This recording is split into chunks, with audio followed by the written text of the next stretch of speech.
ఒక cinema beginning నుంచి ending వరకు ఒక్క నిమిషం కూడా తల తిప్పుకోకుండా ఉండేంత ఇంట్రెస్టింగ్ గా ఉంది అంటే ఆ సినిమాలో స్క్రీన్ ప్లే అద్దిరిపోయిందని అర్థం. అయితే అలాంటి స్క్రీన్ ప్లేకి డిఫరెంట్ కైండ్ ఆఫ్ స్ట్రక్చర్స్ ఉన్నాయి. అయితే ఏ స్ట్రక్చర్ ఎలాంటి జానరాస్ కి బెస్ట్ సూట్ అవుతుందో ఈ రీల్లో నేను మీకు చెప్తాను. Hey guys, welcome to the 100 Days of Film Making Day 9. First the 3X structure. 3X structure basic గా డ్రామాస్ కి, బయోపిక్స్ కి అండ్ మన తెలుగు కమర్షియల్ సినిమాలకి చాలా బాగా సూట్ అవుతుంది. Like Titanic, Leo, MS Dhoni ఇట్లాంటి సినిమాలు. Second one, save the cat beat sheet structure. ఈ particular genre comedy, feel good films and action films కి బాగా సెట్ అవుతుంది.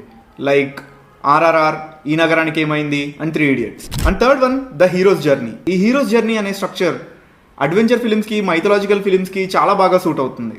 లైక్ బాహుబలి, KGF అండ్ కల్కి. And fourth one, Dan Harmon's story circle.